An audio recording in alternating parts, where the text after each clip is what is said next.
Everybody. Welcome back. I'm Wayne Hoffman, host of the Hoff Time Report, and we're here today with Representative Chad Christensen.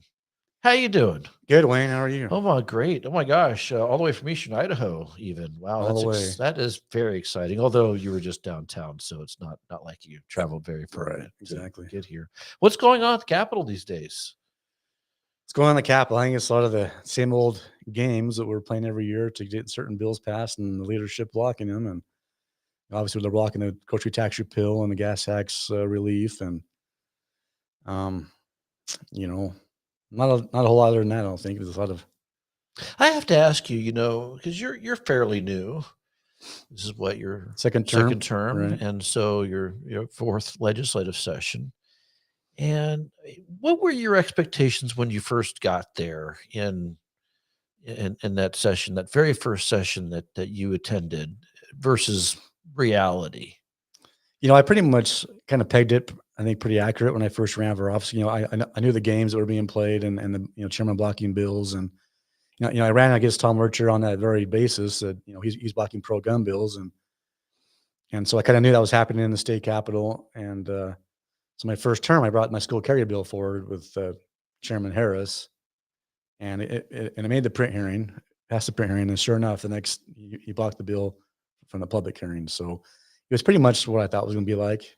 And You weren't surprised at all by the shenanigans and the bills being put in drawers to the extent that they are, and personal bills that go to Ways and Means and having you no, I fight think over. I kind of talked with Priscilla and Christy Zito and a lot of Heather about when I campaigned and when I got elected from the primary, I talked to them quite a bit and what to expect. So I kind of knew what was going to come down the pipe, and so I wasn't too, I was kind of ready for it. Why do you suppose that's happening? Well, I suppose that the blocking of bills Yeah. and the games that we play. Well, there's an agenda there, obviously, that leadership wants a certain thing done, and if you go outside that agenda, if they want some, these things done for each session, and if we go outside of that realm, they don't like that. What's what is the difference between, I mean, we've got your establishment legislators, and they'll swear up and down that they're conservative as the day is long. And then we've got folks like you and Ron and Priscilla and Dorothy and so on, and they're very different. Why do you think that is? Why? Well, I think it boils down to who they serve, and ultimately, that's I serve my constituents. I believe I always have, and I always will. And I told them when I ran for office, I'll support the Constitution and your God given rights. That's what I'm going to do. And if I and and if you ask me to get outside of that realm, I won't do it. But if it's inside the Constitution and within your God given rights, I'll stand up for you. So I think a lot people like Ron and Priscilla and Heather and all the liberty legislators are all like that. They stand for their constituents when it comes to the Constitution and liberty, and the establishment folks stand for other entities like IACI or the agendas that they push, big corporations and their agendas. And Is it because they don't understand conservative principles, or it's because they are beholden to the special interests who write campaign donations? I think it's a bit of both. I think that a lot of them believe that. I'll give you an example. I'll call her out right now. I don't care. But when I first came into office, it was the first year when I was in office. I was, John Green was there, and a couple others where we were at a reception, and Lori Likely comes up to us.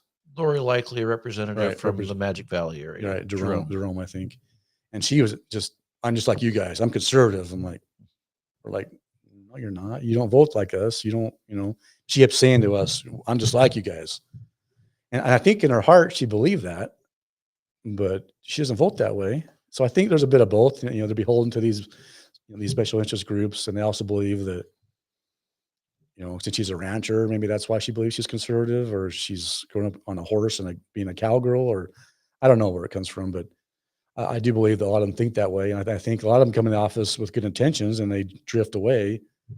I think certain you know people have done that. They come in office with a good intention and have been conservative right away and start drifting away after they get pressured by these lobby groups. And and leadership, or whoever, chairman, or whoever else that has the power. So you think that when they get there, that in their heart of heart, they think that they're conservative, Sometimes I think, not in every case, but I think certain ones kind of do. I think they believe they are. and they're kind of surprised they end up, having a 30% on the freedom index, and they go, there must be something wrong with the index. Right. Well, what's funny is your index is, not far from the, from the ACU's index. Well, this year it was. It was quite a bit. There were some. There Yeah. were about 10 legislators who got rated more positively by the ACU Right. index. But I remind folks that ACU looks at 20 bills and we look at 300. Exactly. And so, okay, they get a fraction of sort of at that point. A window of, it's you take your chances then as a crapshoot. And so, okay, they picked the right bills that made you look a little bit better. Right. Exactly. But the thing that I tell everybody is that if you have a bad score on the freedom index, it's not because of one bill, it's because it's propensity to support big government legislation. Right. And it's one bill at a time. So you're just doing it, without really understanding the longer range of implications of a lot of bills over time. When you first got elected, I had a friend of mine who was actually very upset with me. I won't say his name, but if he's watching, he knows that I'm talking about him. And he said, "Wayne, how can you support Chad Christensen? Why are you happy about the fact that he's the winner of the primary election?" And I said, "Well, I don't know much about him, but he's saying all the right things. He says he's conservative. He promises to vote right of center, and he talks about conservative principles and constitution protected rights, including especially the Second Amendment." And my friend says to me, "Well, Wayne, the problem is that Tom Lurcher has been around a long time, and I can just pick up the phone and call Tom, and he'll help me with some problem." I know who this is. With Chad. Yeah, with Chad Christensen, he's just gonna, all you can talk to him about is guns. So help me with that narrative. Well, that's funny. Yeah. Well, yeah. Right. You describing the person. I didn't know who it is. Well, that was kind of thing I was focusing on. That campaign was, because Tom was blocking He was pro-gun. blocking the gun bills. Right. So I focused on that. That wasn't all of my campaign though. I focused on the Constitution and protecting God-given rights and limited government and less taxes and less spending. And, I focused on all of that. I think, but the focus was, because it was hammered so much that Tom was blocking pro-gun bills. I think people just took that, this person never called me and asked me my whole view on, my whole campaign, stance, my platform. He never called me and asked me that. He did, do some bad things after I won the election. He wrote an article on me and trashed me and my followers. I know that. That was when he decided he would run again and as an independent, I think. Oh yeah, so this person we're talking about, I'm not sure. Oh, you're talking about the person you're talking about my friend. Pretty sure I know who it is. Okay, all right, that's fine. But I think that was people thought I was just focusing on guns because I focused on Tom's. But is there something really wrong with that? I mean, is it wrong to be passionate about gun rights in a state like Idaho, where we're supposedly value? No, I don't, not at all. Amendment? But I think people thought I was just had tunnel vision and focused on Second Amendment rights versus the whole picture. I mean, that wasn't true. But yeah, I did focus on that aspect because of what Tom was doing. I focused on stand your ground and constitutional carry, which he blocked previously. So I focused on those issues and showed Tom is not the conservative that he says he is. Look, he's blocking these pro-gun bills as a chairman. But by way of reminder, we had to fight tooth and nail along with the Idaho Second Amendment Alliance to get constitutional carry. Right. I mean, in Idaho, you would have thought that'd be a no-brainer. It's like, okay, you have a right to keep and bear arms. It says so in the Second Amendment. And, we have open carry that's constitutional in the state, but it's the concealed carry that and people thought we were nuts for even bringing it up. And all these naysayers who started saying things like, well, what about other state reciprocity? And they were coming up with all kinds of excuses not to do it in Idaho. And their solution was to put the bill in a secret committee that you didn't even know that was meeting. You couldn't find the list of all the members. It was just this weird thing that that people didn't fully recognize as being a problem. Right. My dog's barking. I'm going to go and tell my daughter to move the dog. But isn't that pretty much accurate that it's that they set it up to where you couldn't it was this black hole. So it was like, oh, look, there's this really great bill that's there. Let's see it come out of the process, but the process just ended in a dead end, Right. where it went to this committee, Secret committee. secret committee. And I've heard of that committee, and I know that's who you're talking about, and who's, I was told when I first brought my school carry bill forward that, hey, you need to go talk to so and so about this because they're kind of the gun people. Okay, so I went and did that, and that person actually helped me quite a bit with my school carry bill, and I was kind of surprised, and because she liked it quite a bit. Judy Boyle. Yeah. Um, But otherwise, if you didn't get that love, right. it would go to the committee. Is that committee still in existence? I don't think so. They just sort of quietly disbanded the secret Right. committee where they dealt Right. with gun legislations. What happens now when there's a bill that maybe the leadership doesn't want to advance? Does it just sit in state affairs again, or have you Yeah, not encountered I that? think the leadership says to the chairman, "Hey, hold this bill," or and then they're, if they don't hold the line with the leadership, I believe, and the chairman doesn't hold a certain bill, then they get punished, or their chairmanship goes away next term or whatever. And I know that's happened to several other chairmen around. That I think Vito Barbareri is an example of that. He didn't toe the line and didn't do what he was told. Now he's not chairman anymore of business committee.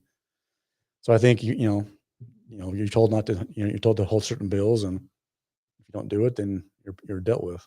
And the same thing applies as well with votes on calling a bill out of committee, as has been tried almost every day for a month now, Right. where Ron or somebody, and you have stood up before asking for bills to get called out. There was an interesting exchange that took place on your bill. So you have a bill that's in Ways and Means. No, I don't. That bill was actually Priscilla's. Oh, was it Priscilla? Okay. So yeah, that bill was a gun bill that which gives punishment to it's a what's the word for it? I don't know. Yeah, a preemption bill, Right. and it gives punishments to people that enforce federal laws. Law enforcement officers enforce federal laws against that. And so I pulled that bill up. I'm asked to pull it up. You asked for the bill. You asked for the committee to report out the bill Right. forthwith, and then the chairman of the Ways and Means Committee asked for the committee to be excused Right. from reporting the bill. That's Right. the motion you vote on. Right. And then Chairman Crane stood up and said, "No one's approached me with this bill before." That's the thing I wanted to ask about. Right. So how did that happen? Do you know? Well, I asked Priscilla about that bill. I said, "Hey, do you mind if I try to pull this bill up?" She said, "Yeah, go for it." And so I assumed her having the personal bill in Ways and Means Committee means she already tried to get a hearing. So I that's my fault for assuming. I thought all personal bills, you at least tried to get a hearing and you couldn't do it, so you put it in as a personal bill and put it in Ways and Means Committee. And Priscilla hadn't tried to get a hearing. I found that out during that floor session. Because Chairman Crane stood up and said, "No one's tried to, come to me with that bill before. So why haven't you asked me before?" And people thought it was my bill. It wasn't my bill. Okay. And does he have a legitimate argument that maybe somebody should have gone to the yeah, the exactly. state affairs Yeah, I committee? wasn't very happy when that happened because I thought, I had hoped, Priscilla would tell me that, but I'm not mad at Priscilla. Sure. Don't get me wrong, but so I wasn't very happy about that, and I actually apologized to the whole body later, and to Chairman Crane, say, "Hey, I didn't know. I'm sorry. I thought you've already been approached with this bill, and I apologize. I didn't." But there are a lot of bills floating through that. I'm going to give you a little grace on that because there are a lot of bills. I just as existence proof of that because I can't keep up with them all. Who's the sponsor of everything? And Right. what all people will come to me and say, "What do you think about House Bill 528?" And I go, "I don't know. I have no idea what House Bill 528 is. I can barely remember my own bills that I'm following, Right. let alone this other stuff." But traditionally, and maybe you know this already, those personal bills would go to the germane committee. And so if it's about guns, it goes to the State Affairs Committee. If it's about, a health issue, it goes to Health and Welfare. Instead, it goes to Ways and Means. Right. And so, sure, you can fault you for not knowing that the bill didn't go to Chairman Crane, maybe, but it should have gone to him anyway, Right. ultimately. Right. Should have. So, how do you fix that problem? Get new leadership. Obviously, Becky's leaving office and running for lieutenant governor, so I think that will help. And I know that over the years, every year we've seen more and more personal bills go to Ways and Means Committee over the years, and it's more and more every year. And I know the speaker doesn't agree with that, but Who doesn't agree with that? Becky doesn't agree with that it's gotten worse and worse every year. Oh, we've done the math on it. I can Right. tell you exactly how bad it is. There Right. was a time when the personal bill was a perfectly legitimate way to pass legislation. Yeah. And within the last, I don't know, 5, 6, 7 years, it's almost no bills passed that were personal bills, Right. which is stunning. And the other thing that I think people don't fully recognize is that you used to have different outlets. There were different routes you could go to advance legislation. You could go to you could bring your bill to a committee, and if the chairman refused to put the bill on the calendar, the committee could vote to put it on the calendar. You can't do that anymore because that's, oh no, the committee chairman is God, even though your rules don't say that. Right. Then you had the personal bill, and then you had the rule to remove or to compel a committee to bring a bill forward forthwith, and you can't use any of those things now. So what purpose do you find that you serve every day if you can't do any of those things? And you're not in leadership, you're not the chairman of a committee, you're just some guy from Eastern Idaho who, you have 50,000 constituents in your district like everybody else, but almost no power. Yeah. So what I do with, in response to that is I vote the way I should vote, and we kill some good bills at times. We have some good victories in killing bad bills. And I keep my constituents informed what's going on over here. I think that's the biggest thing that I do. I think that's a positive thing. I say, this is what happens over here. These are the players over here that aren't for you. They don't support Idahoans like they should be supporting them. So I'm probably more of an educator for Mm. my constituents than anything. Do your constituents understand what's happening? Or do they, because I know when I travel, for example, mainly the Magic Valley area, they're stunned when we talk to people about Fred Wood being kind of a lefty. Kind of. Yeah, okay. Fred Wood being a A lefty. Democrat. Yeah. They're stunned when they hear that Scott Bedke's voting record is not as conservative as he might claim that it Sure. is. Do your constituents understand that, or do they think if you're a Republican, you must be voting for limited government? I think it would help me in my district because I have 5 local papers that publish my newsletter every week. So I have Driggs, Soda Springs, Montpelier, Preston, and Malad. I'll publish my newsletter every week, and I let out, say it like it is. This is what's happening over here. These are the ones that voted against these bills. These are the ones that voted for these bad bills. You name names. I name names every time. Yep. And do you think are people processing that? Do they get what's happening? Yeah, I think more and more people are processing that. I don't dislike my seatmates, but Mark Gibbs doesn't vote very well. He's not very conservative, and I think that my district sees that more and more that I've been in office, and he doesn't like that.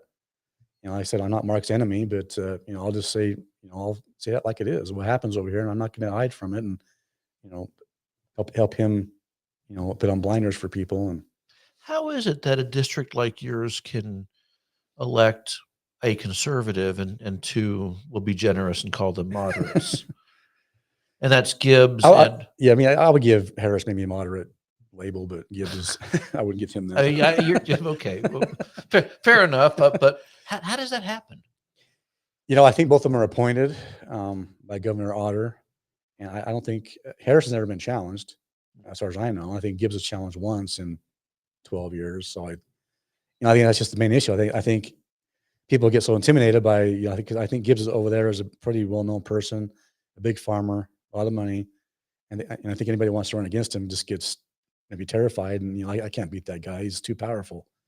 That's probably the attitude that I've seen. I've heard that from people, actually. I've heard, people in my district say, I can't run against him. He has too much money. He's too well known. So I think, they run on the platform, they're conservative, and people buy it. What is it that they're selling that your constituents are hearing that allows them to get away with the label conservative? What are they doing that allows that to be done? I mean, are they just going, I'm pro-life, I'm pro-gun? I mean, that's... Yeah, I think, it's not normal drums that they, people are, that they beat. Pro-life, pro-guns, definitely, I think, all of them say that. Gibbs says he's pro-gun, but he voted against my school carry bill. He can say that all he wants, but he says he hunts and fishes or or hunts and shoots, but that's not being pro Right. Second Amendment. Right. It's just you're a hunter and The shoot. Second Amendment does not say you have a guaranteed right to hunt and fish. Right. Exactly. It's more than that, a lot more than that. Yeah. So, looking at the way in which we've identified that certain legislators are more liberal and certain legislators, I like to say leftist, and some legislators are conservative. You fall neatly in that camp, and for that you get some amount of criticism. You're just a puppet for the Idaho Freedom Foundation. I've been talking to people lately who they keep saying that sort of thing, and Right. in the hopes that somehow it'll I guess manifest into making me feel as if you're just a puppets for. Have I ever called you to threaten you to say, please vote for a bill, or you must vote for this, or your rating has to be 100% or 98% or whatever? No, you never And called me. And, any one of my staff do that? no, When you're voting on these things, how much does the index in our analysis weigh into your your processing of a bill? well, what's funny, I mean, let me kind of go back to my first election because I ran for office based on, like I told you a minute ago, the Constitution, limited government, free market, less spending, less taxes, and I think all those principles align with you guys. So we align very well, and when I vote, it's we align. I vote with you guys most of the time for that reason, and I think that we just have the same It principles. We just have the same principles. It's Right. not because of, it's really weird because I get that, you know, you can ask about somebody's allegiance to the Freedom Foundation, but you're not allowed to ask about somebody's allegiance to the PAC that sent a check to them and then said, "We Oh, want right. you to support this Well, bill." I mean, I'll bring up Rod Furness. He had said last year that that anyone has 100% with the Freedom Foundations. Something critical he said about us that Yeah. an They're insult. not thinking for Right, themselves, it's or an they're bought insult. and paid for, or This is some kind whatever. of insult, right? But not so we found his score with IACI, 100%. Yeah. So okay, Rod, What's up with that? here's IACI, big corporation and big money, and you're totally loyal to them, obviously, and And I just also find it's kind of interesting. Somebody said that to me the other day too. Is like, well, you're just so mean and all that kind of stuff. And wouldn't your life be a lot easier? I mean, actually, latest thing, Marty Trillhouse at the Lewiston Tribune oh, wrote this, and I think somebody else wrote something similar. That was basically, it was Mark Johnson, I think, who was saying, you're just doing this for the money, and you've come up with a controversy and then you go and raise money off of it.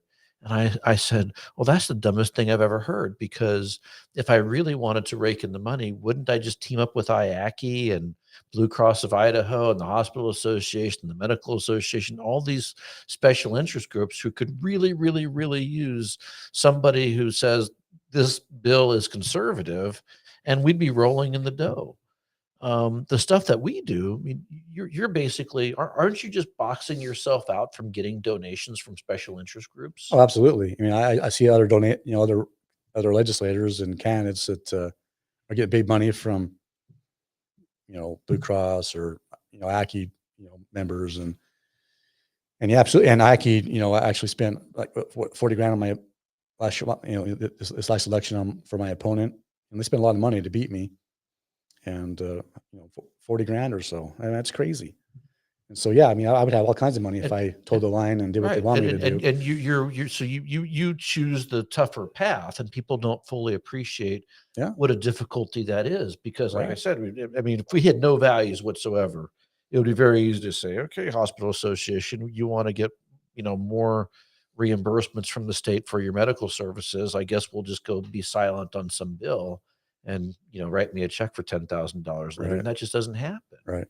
So it's a challenge, and I don't think people fully appreciate what that looks like Oh, absolutely, and you guys get trashed all the time by all the our time. opponents and my opponents. Where they, you we have the same enemies. Obviously, we have the same people that don't like us and want us out of business. And so, yeah, I mean, you're always trashed, and you have this agenda that you're about power and money, and it's these accusations that are baseless. I don't understand where they come from, but And you have the problem of voting. There's been a lot of special interest bills this year. And yeah, so, I mean, I can just imagine the ads that are going to get run. They'll say Chad Christensen and others voted against the dairy industry and voted against teachers and voted against, I don't know, veterans probably and old people. And you can just imagine what those ads sound like. But it's really all about principles. It's like, oh, I don't like the dairy folks. I'm going to vote against dairies. It's Right. about the proper rule of government and not taking money from people who earned it and giving it to people who didn't just because they happen to be politically connected or they're an interest group that's loud enough to collate some votes for somebody in an election year. Right. So let me ask you though, because I always like to sort of pick below the surface, and there's got to be. Have you ever looked and said to yourself, well, I know you're conservative, right? But I am a conservative, but here's a government program that I do support. Wow, you put me on the spot. I'm kind of wondering, because people ask me that all the time. Yeah, that's a good question. Well, I don't like big government, obviously. I don't like a lot of agencies, and a lot of them should just go away. Health and welfare should just, in my opinion, just go away. All of it. You'd get rid of Medicaid, food stamps, the welfare All of payments, it. TANF. All of it. Really, not even a second guess. No. What informs that reaction, that feeling? Well, it's socialism. That's all. It's flat out socialism, and I don't support socialism and welfare programs. And before welfare came about, we took care of our own, and through charities and through being a good citizen. We took care of our people with our churches and through donations, and that's not done as much now. And we're forced to be charitable, and it's flat out socialism, and I don't support it. It's flat out socialism. Isn't that just a perfect answer? But you're in a minority on that. I talk to people all the time about, for example, Medicaid and food stamps, and I say, there's no federal law that says we should participate in the food stamp or Medicaid programs, but we do.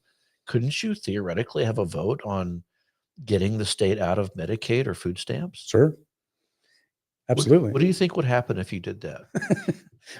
I would get trashed, and a lot of evil will come at me. Sure, but what from a policy perspective, what do you think would happen? If I push that agenda, and If well, I guess there are two questions in there that I didn't really think about. What would happen if you showed up with a bill to repeal the state's enrollment in it'd be Medicaid? blocked.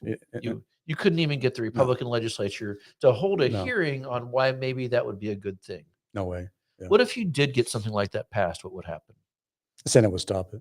What if the Senate was conservative and you had a conservative governor and that governor signed into law the repeal of Medicaid? I'm just playing hypotheticals. Yeah, I mean, playing devil's advocate. No, not really. No, you're not. Not devil's advocate. You're right, It's I'm postulating that perhaps something really miraculous would take place. Maybe so. You get rid of the government. You put in place charities that are caring for people and have an interest in the well-being of the folks that are receiving benefits and services instead of just being signed up for a program. Right. Well, we'll be better people in the end. I think we'd be a better state, better nation if it went nationwide. But you can't even have a conversation about any of that stuff. Not really, no. Your committees, health and welfare, local government, and commerce and human resources. So I wanted to talk about the health and welfare committee for a little bit because it's really interesting that I've seen folks get on the health and welfare committee. In fact, I remember, you didn't serve with Eric Redmond. No. Nice fellow from North Idaho. And he says he's conservative, and he shows up, and the first committee they put him on was health and welfare. And it was like, the hard luck cases come in, and I don't really like government, but this is I've got to do this because somebody came in and made a compelling case. Have you had that experience where the folks in the wheelchairs and the walkers and people with various physical or mental ailments show up and are representatives and they say, please pass this program. This is good for Idaho. You should do this. Well, absolutely. My first year in office, we had the Medicaid expansion bill, and that was hours of testimony into the evening. And, we had, all kinds of people that said, if I need this, I'm, they come in wheelchairs and like all the stuff you're saying there. And they, I'm not saying there are people that don't need help, and they obviously do. And they need, help from their fellow men and women. But they come in and play in the heartstrings of us, of the legislature. And that was, yeah, sure. It's difficult to see those people in a bad situation and not vote for that when, it's so emotional and you want to help these people. But that's not the way. We got so far away from what we should be doing as a country, and being charitable and loving people, that now we're at this point where it's a forced charity and people expect it from their neighbor to get help. And it is a tenet of the Communist Manifesto, Yeah. from each according to their abilities to each according to their needs. Interesting. Had a conversation with a senator many years ago who was at the time the chairman of the Health and Welfare Committee. And he said, this is before Medicaid expansion happened. And he said, Wayne, what are we going to do about Medicaid expansion? And I said, well, what do you mean? And he says, well, got to help those people who are in the gap. Remember the gap being the people who Mhm. they make too much to be on regular Medicaid, too little to be on other programs. And so they're in the gap. We got to fix that. Right. And I said, well, why do you have to do anything at all? And he actually said to me, well, don't you know, from each according to their abilities to each according to their needs? And I said, Wow. you're quoting the Communist Manifesto right now. You're quoting Marx. Right. And St. Mark's, yeah. and you can just see that he was, couldn't really make heads or tails of what I was trying to tell him, which is very unfortunate. This is a Republican in a Republican state. And is it just that people don't get it? They don't know history. They don't understand public policies. Are they pretending to be Republicans when really they're not? Is it all the above? Yeah, I think it's all the above. I think, I've seen, you know, certain Republicans that'll justify certain things in their head and on the floor, and they'll justify these things. And, it's always like, oh, I support this and this and this, but always comes with the but. It's always a but. Right. It's So, always so well, I'm a conservative, but right, I believe in limited government. But right. So that tells me that they know what they're doing. If they say, hey, I support the Second Amendment, but except in schools, or but except in whatever venue. It's always, so I know when they say that put that but there, they know what they're doing, exactly what they're doing. And there's some that believe they're misguided and believe that, they should be serving, people, and as far as, welfare goes. I mean, that's the job of government to do that. It's not the role of government, or the proper role of government is to put out welfare to people. if you could wave a magic wand, what's the very first agency you get rid of, or first program, or um, involvement in the world that you would say, nope, we're The gonna first agency I just mentioned, it, health and welfare. you get rid of health and Right. welfare. That'd be your first. I know that's the biggest beast that we have as far as our agencies go. I mean, their budget is enormous. It's $4 billion. And being on the Health and Welfare Committee, I wonder how many conversations has the committee had about the size and the scope and the growth in Medicaid? I've not been in, so I don't know if they've had conversations where you guys have been. yeah, we've had some, the director come into our and give us a presentation. This is where we're at with Medicaid. This is how much we're spending last year and this year. And so we've had some presentations about that. And yeah, the growth is more and more every year. Has anyone said, we need to do something about this? Show us a list of the programs that we don't need to fund, and let's see if we can't figure out a way to reduce the cost, the fiscal impact of Well, a this. few of us do, me and Greg Furch, and then, previous years it was Zollinger and I, yeah, so a few of us do that. And But there's not like a committee-wide. no. Why? Why? That's a good question. I just see most Republicans and most of the people in the legislature, will agree with spending. It's just, and it's sad because, I'm against increased spending and increased taxes. And, you keep spending money, you're going to keep growing government, and you're going to keep raising taxes in the long run. And so I just don't support it. It's really weird because there was an intense debate last year on the House floor over $30,000 in the lieutenant governor's budget. And we're talking $4 billion that can't get, a second of time. No real focus on that. It's just shocking. Right. Well, right. They targeted Janice McGeehan a year ago for whatever reasons they targeted her. I can't remember what it is now. It was because she contracts with Paris Miller to do some web design. Oh, that was right. And That's right. Paris also does some work for the Freedom Right, Foundation. right. That was the big bugaboo. Right. So they targeted her to hit her budget, which was nothing compared to the whole state budget. It's just It's nothing. pennies It's compared not to- even a rounding error. Right. I mean, I think all money in government is sacred. She's not misallocating that money. They're just mad about the fact that they're using a competent person who happens to do some work with us also. Mhm. We might need to check who does our furnace repair work to see if we're using the same people for that too. I don't know. Yeah, you want to get blown up. Right? I mean, it's kind of goofy. It's just really interesting to me that the Health and Welfare Committee just is not taking on that extraordinarily important. The Budget Committee is not doing it either. So no one's really taking on what is a really, really important issue. I always tell everybody, if you're upset because your roads aren't getting widened or the potholes aren't getting fixed or you don't think there's enough cops on the streets, the reason why is because really Medicaid. That's where all the money's going. Oh, sure. The before you move on, so I used to be a welfare fraud investigator for the state, and I was told straight to my face, so a deputy director of health and welfare told me straight to my face, I don't care about welfare fraud. It brings money. It brings money into the state. Wow. Right to my face, she told No me kidding. that. Why did you do that job anyway? Why'd I do it? Yeah. How did you get into that? Well, just being ex law enforcement, I was a military police investigator, and I worked for the state as a probation and parole. And I saw this job opening, and I'm like, well, that's kind of a step up, and as investigator and detective kind of opening, and I took it. And and the job, I enjoy the job. I enjoy busting welfare fraud recipients, that committed fraud on the system, and I took pride in that. And but the people I worked for could be very hard at times because, like I said, the deputy director at the time told me that straight to my face. I don't care about welfare fraud because it brings money to. What was his suggestion? It was her, Or her? but Sorry. so that brought money to the state. She said, the federal dollars come into the state, so I don't care about that money being fraudulent, the attained, and so it brings money into the state from federal dollars. So, yeah, it's unfortunate that and now at this point that the frauding is gone. I'm not the welfare actually. The new director came into office into his position, back in 2019 when I first got into office, and I told him, hey, the frauding has some serious issues right now. I've been asked by several of them to help them with some issues, and I told them about the issues. So okay, I'll work on that.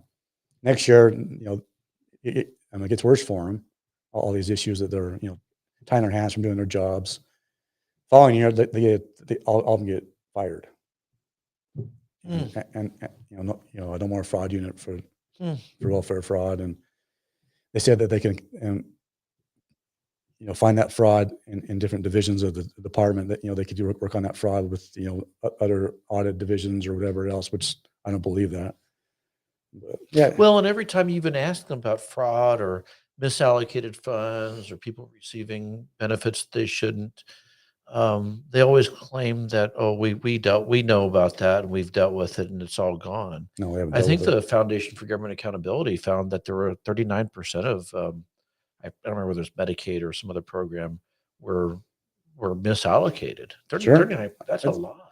When I left that job, I had 200 open cases, fraud cases I had open, and before that, I actually had to dump probably 100 that weren't. I thought so we had about 300 cases that were open at one time.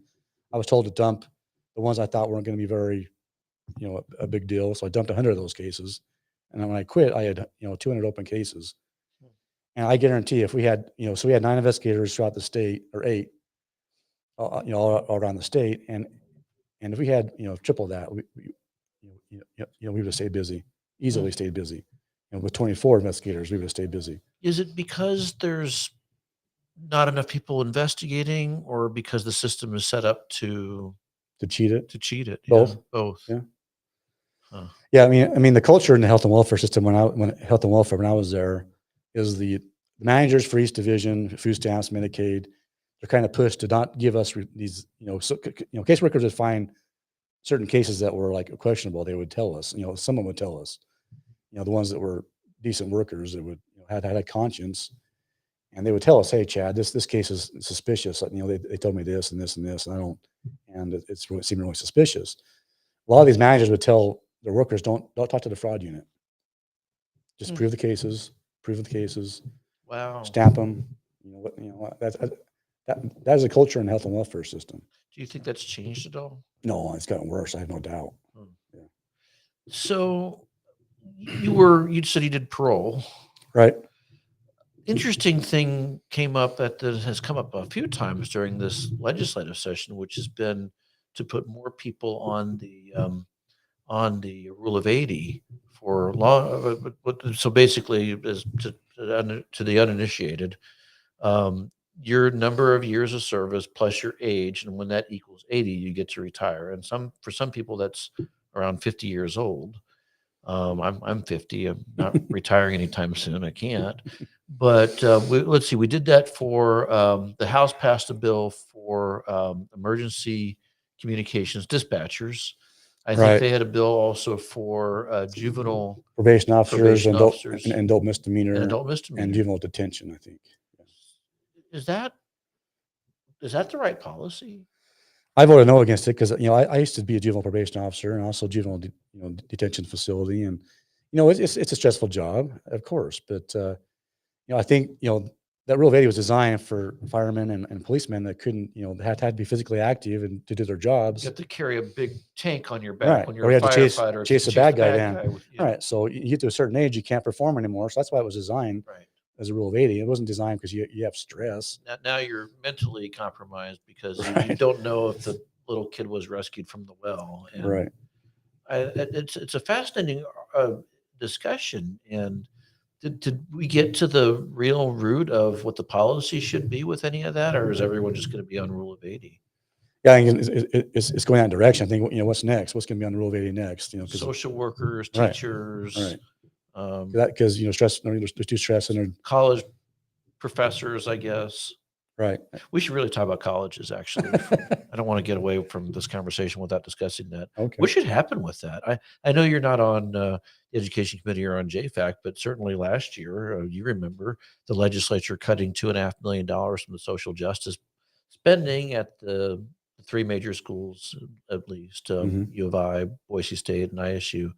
They didn't do anything. What's the legislature going to do about that? What's the temperature in the House? Oh, right now there's no temperature to do anything about it, as far as Really? I know. I mean, They're last just year gonna let him get away with it. right. Last year we had Wow. some momentum last year to do those things, and we did reject certain those first two budgets or however. I think it was two that we rejected at first, Yeah. and kind of sent a message to them, but it wasn't enough, in my opinion. We needed to slap their list pretty hard, and we didn't do that. Give them a 10% decrease on their overall budget is what the goal was for me and other legislators, and pull that garbage out of your curriculum and stop promoting CRT and white privilege and all that junk. And Is it because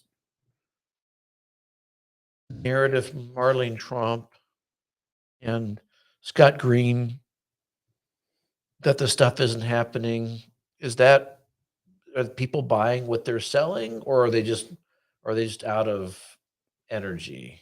I think They're some are just buying that. Right. I think certain legislators have said that on the floor. So this isn't happening in our schools, and the governor said that himself.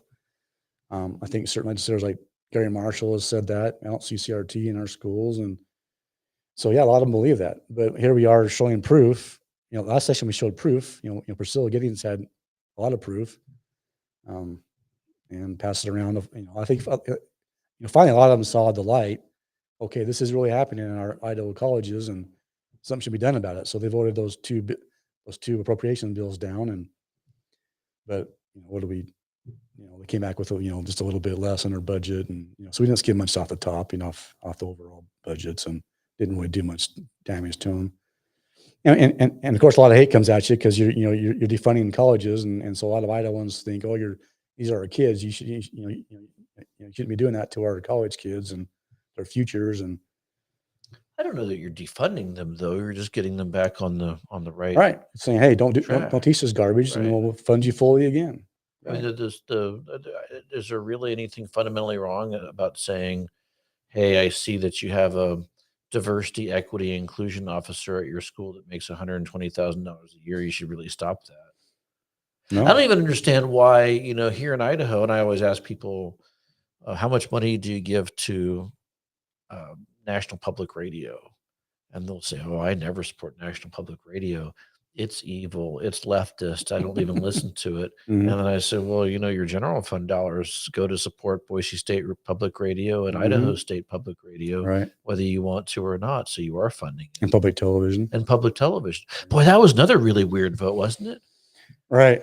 I mean, so that just the other day, so the vote, there was a pretty healthy margin in support of Pat. Last year, the public television budget passed with one vote to spare. Yeah, it was close last And year. this year was what, 6 or 7 votes to It spare? was, more of a Why did that happen?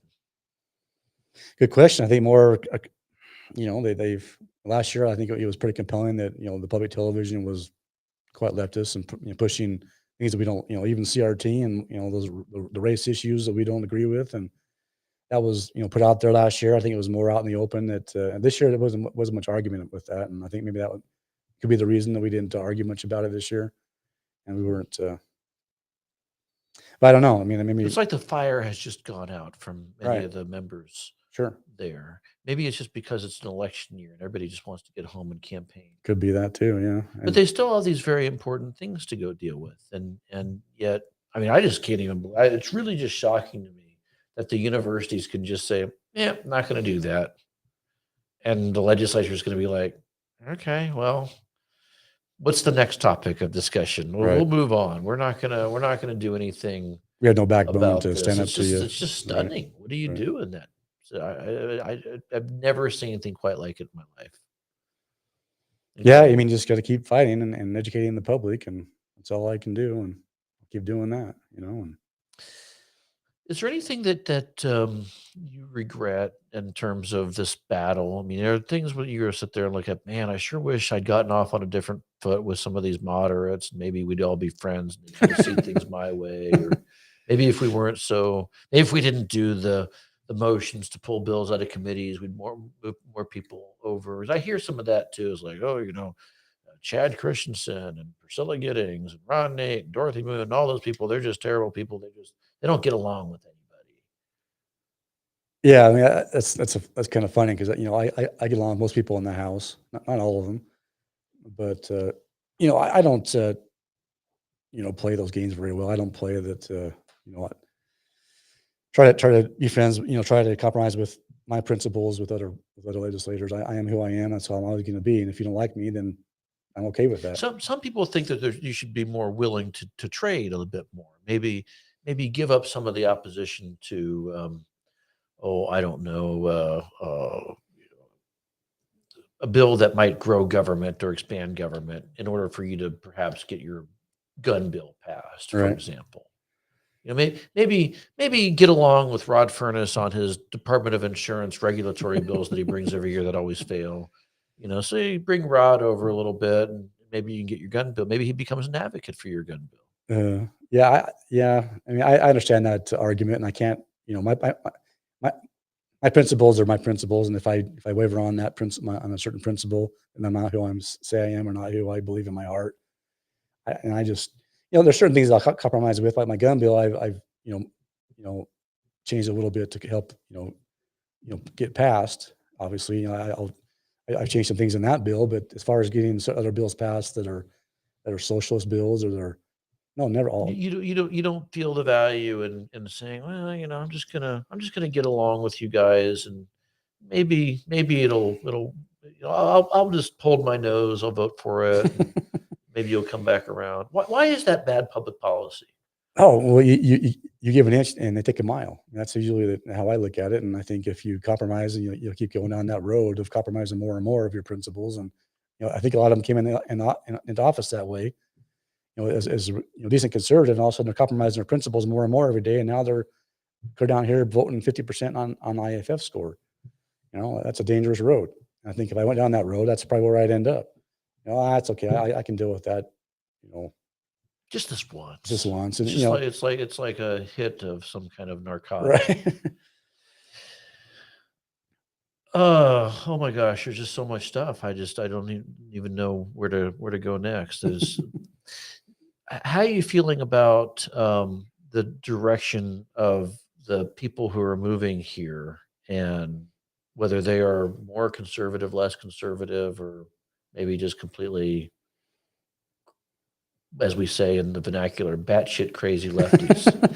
There's that too. Is there worry from where you are that people are moving here that maybe don't share our values, or do you think the people who are moving here are more like you? I see a lot of they're like me. I know I've been told by the party, the Republican Party, that the 2 out of 3 people moving here are Republican. Or are they really conservatives or are they rhinos?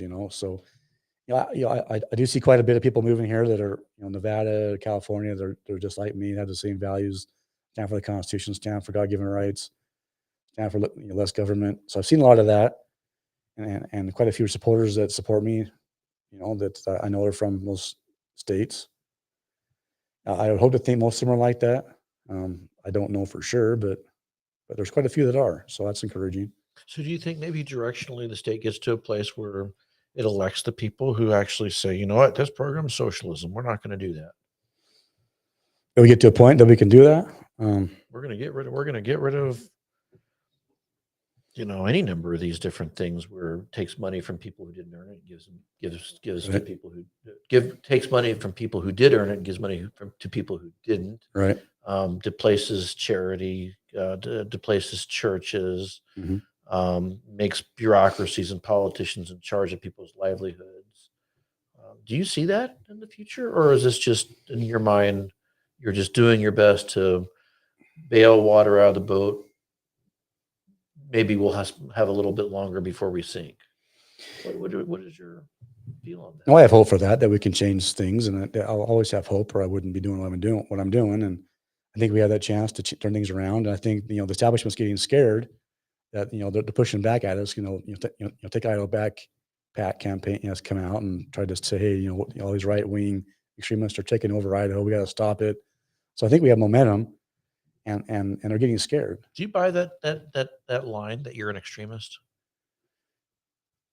Do I buy that line? I'm extremist. Well, the founders were called extremists, so you want to label me extremist because I believe in the Constitution and principles of liberty.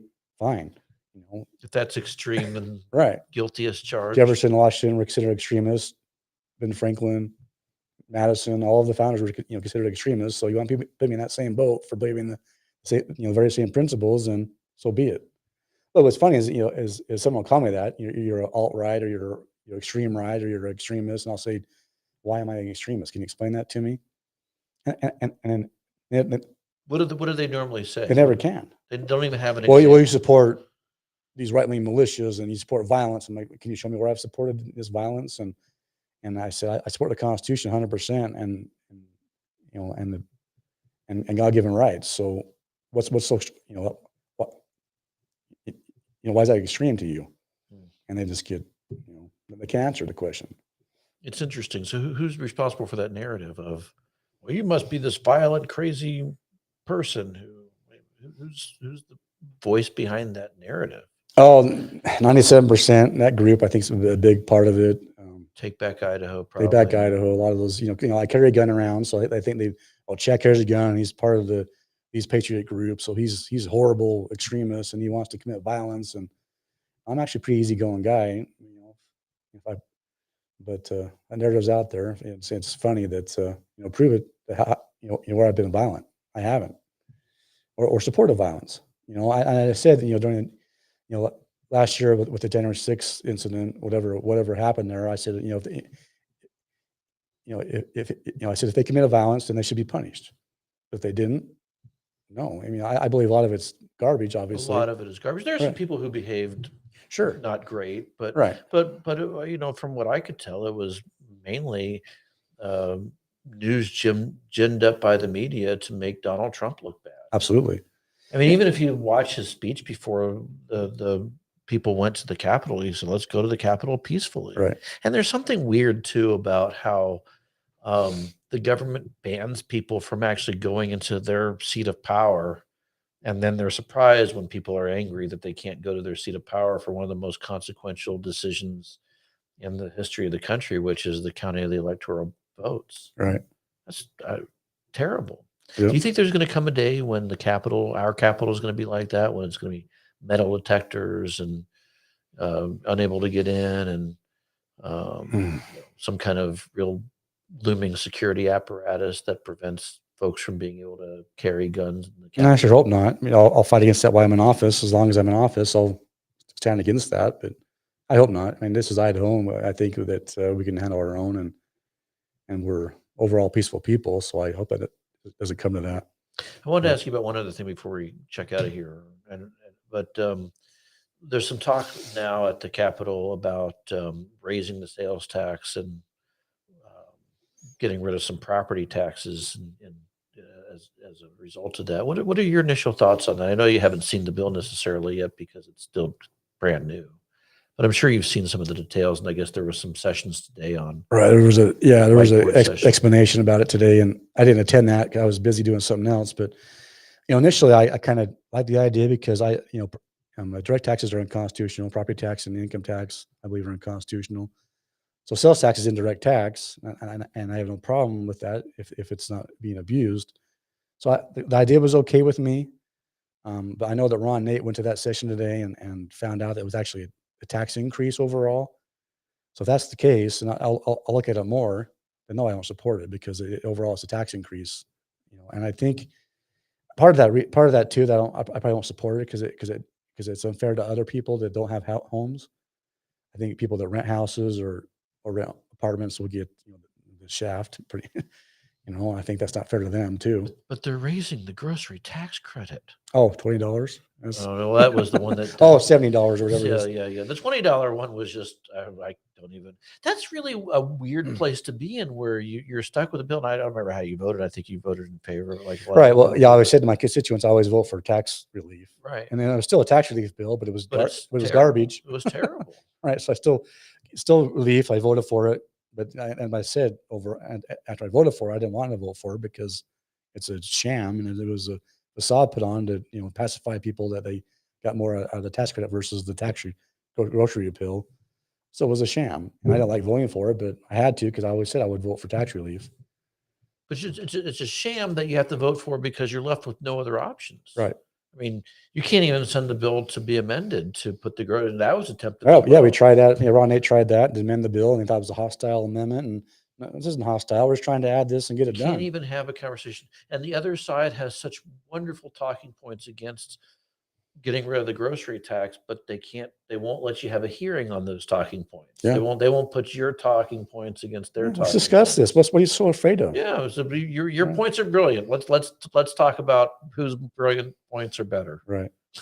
Really, it's a really fascinating thing to watch, and it looks like an oligarchy. Oh, absolutely, it is. What else do you have that we want to cover before we hop out of here? Well, and today you noticed that the governor issued the statement that he would end the order. Yeah, let's talk about that a little bit. Okay.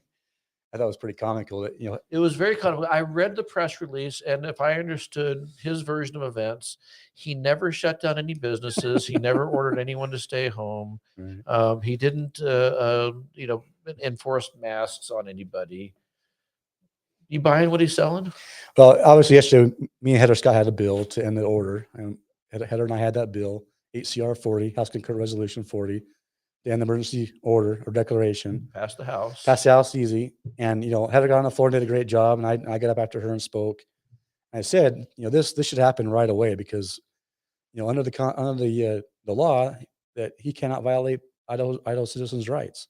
And I brought that up on the floor. I said, right away, he shut down businesses, and he stopped gatherings with citizens, and he also stopped people from going to church. So 3 major things I brought up on the floor yesterday, and of course he puts today in bold underline, I did not violate Idahoans' rights. So I'm sure he's kind of responding to that, what I said, because a year ago I was trying to impeach him for the very same reason, and I actually said to the governor, I said, hey, I sent him an email saying, hey, if you promise Idahoans that you won't violate their rights again, I'll back off this impeachment. And he wrote me back saying, I haven't violated anybody's rights. So he really believes that, I think. Does he really believe that? maybe not. You don't know what's Maybe in it's his full, head, but I guess, but he certainly is seems saying that that. way, He's right? telegraphing Seems that. that way. And I mean, I don't know how he thinks that he didn't. I mean, it's just it's so black and white to me. What would you, if you, let's say you were governor, and the pandemic was starting, the pandemic in quotation marks. Now, I think when it was starting, no one really knew what we were dealing with, of Right. course. But so you're the governor, and people are calling, Governor, you got to shut down the economy. You got to order people to stay home so they can stay healthy. What does Governor Christensen do?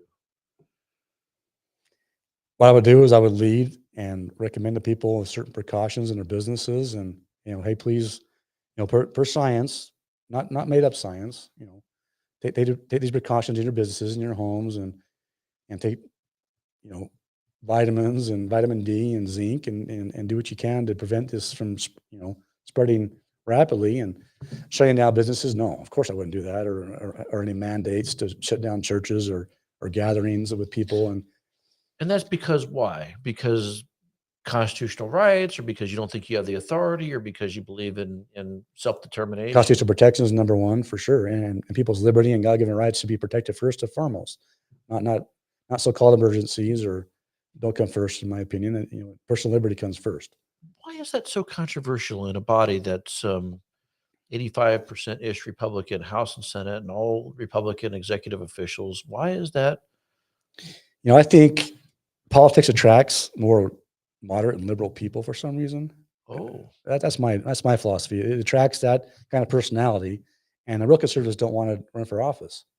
They're afraid of being put out there and being made fun of, or being exposed, or being not exposed, but being just put out there on the chopping block. And I think more conservatives just want to be to themselves, and be take care of their families, and enjoy their freedoms. Is there an argument to be made, though? I want to go back to this because I think it's sort of important. People look at this and they go, okay, wait a minute. You would really like for some legislation to pass. Let's say it's gun legislation. Very passionate about it.